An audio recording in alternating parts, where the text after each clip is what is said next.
If you were living in Vegas around the time Martin Scorsese's film Casino came out, you became part of a surreal moment that existed once upon a time and also twisted within the confines of a made film about a historical event which is all fictional and all true, mixed within a fevered dream into the wretched and vile upon the beauty that sits in a morning that is a Las Vegas casino.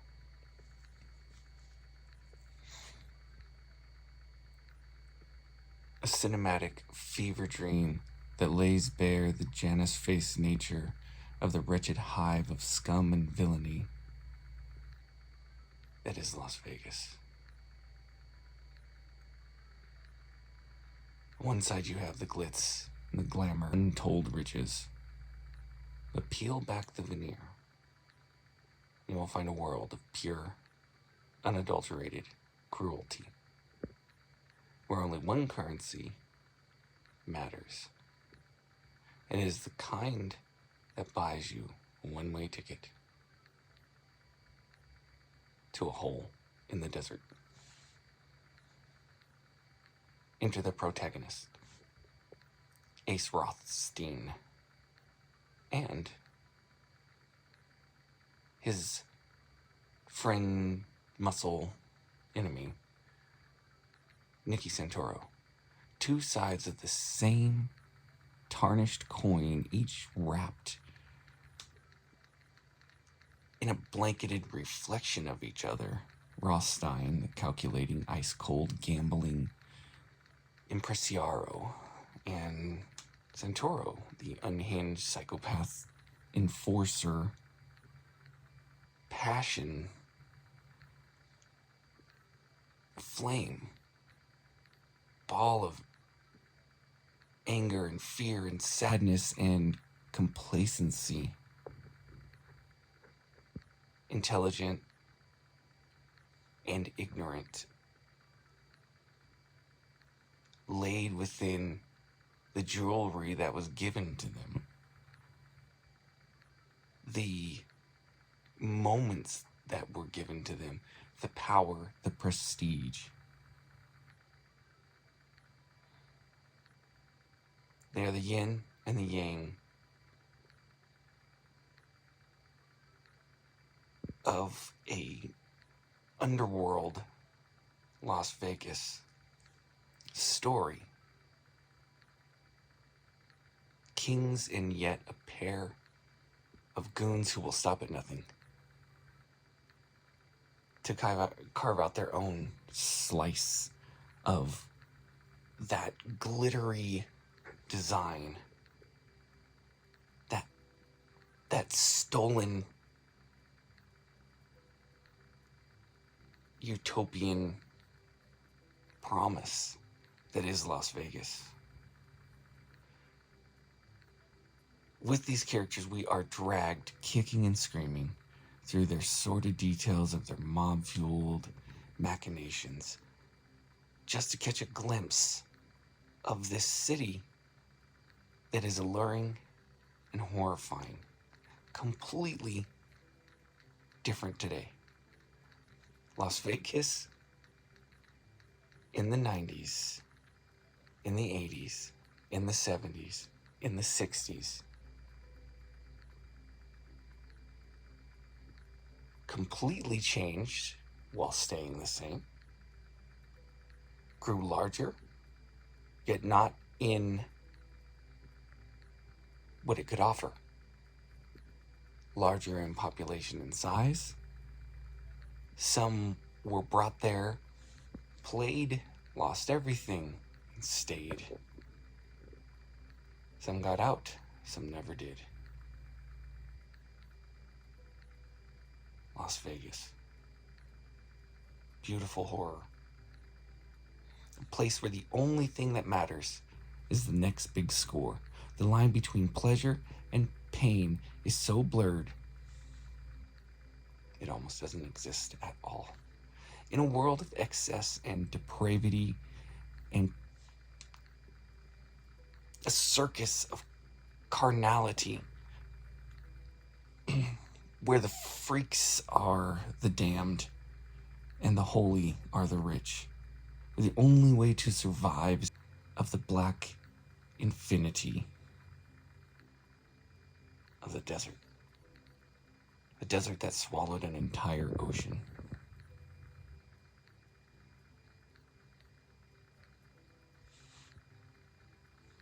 When we look deep into the cinematic piece that is Casino, the sheer depth of the connections to the real-life tapestry of 1970s Las Vegas becomes utterly captivating. Martin Scorsese, I don't talk enough about his enormous contribution to cinema in its whole. Because the movies are like a waking dream of reality.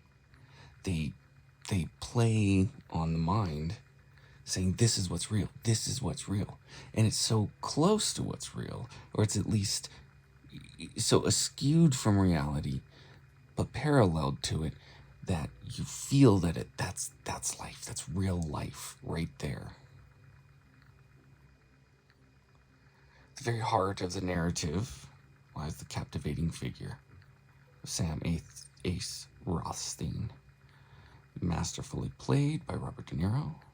Ace's character is a thinly veiled allusion to the real-life persona of Frank Lefty Rosenthal, a renowned gambling manager with deep ties to the Tangiers Casino.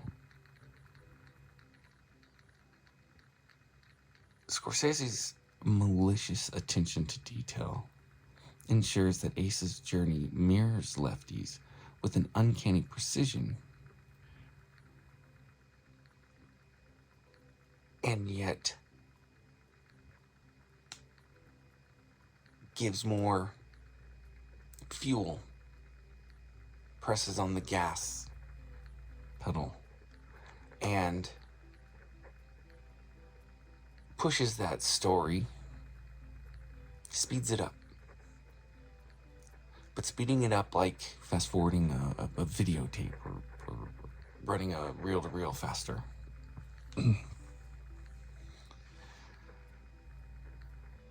Ace's strategic decision-making and his unwavering commitment to maintaining order and control are all direct reflections of Lefty's own exploits at the MGM Grand.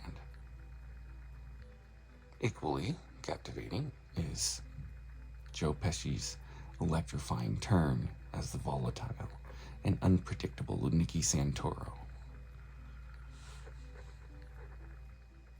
His loyalty is his pain. His pride is his pain. His love is his pain. His anger is his pain. And the character is inspired by the infamous Anthony Tony the Ant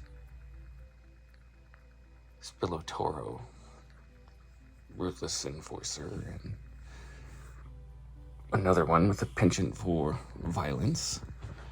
Nicky's brutal methods, his loyalty, his connection to the bosses lead to his eventual downfall, and they mirror the real-life tapestry of Tony the Ant, whose demise was as dramatic and tragic as depicted in the film. And Joe Pesci portrays Nicky's unrestrained brutality and single-minded devotion to the criminal enterprise, delving into the intricate web that was his brain, his mind, his tangled web of being part of this underworld.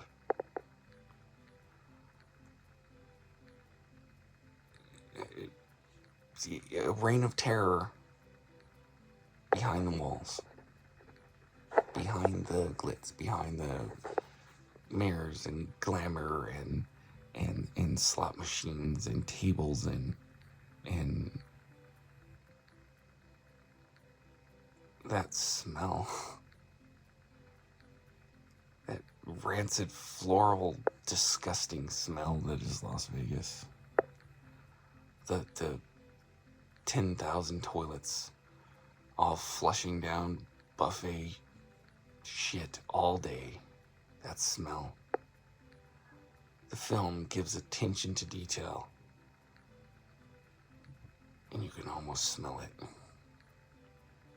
Beyond the central characters and delving into the intricate web of relationships and power dynamics that once dominated the Las Vegas landscape.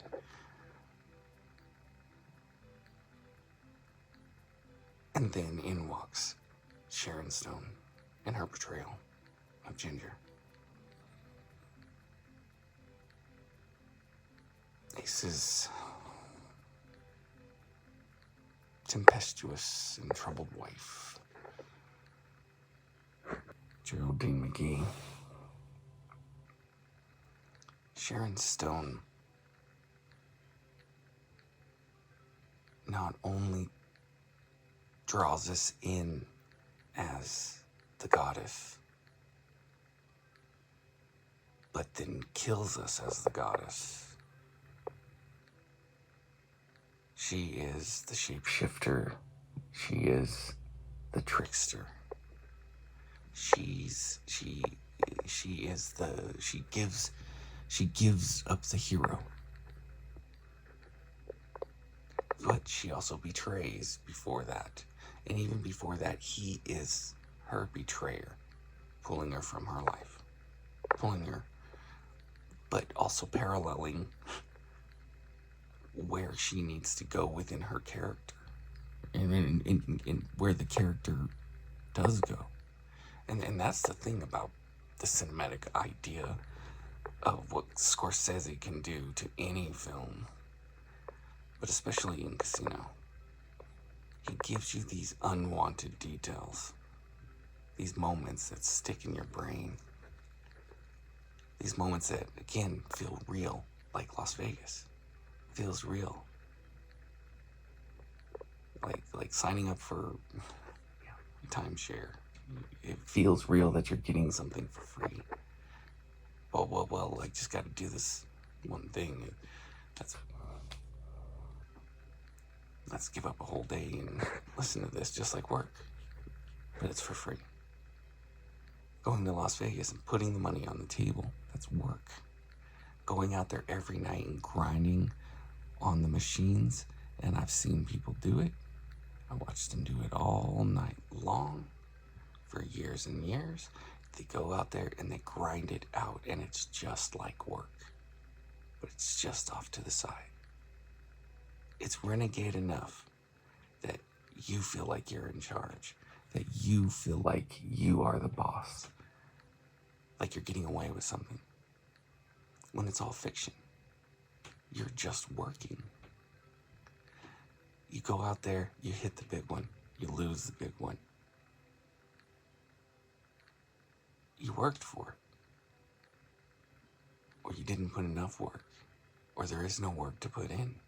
Or it's all a fantasy. Just like money itself.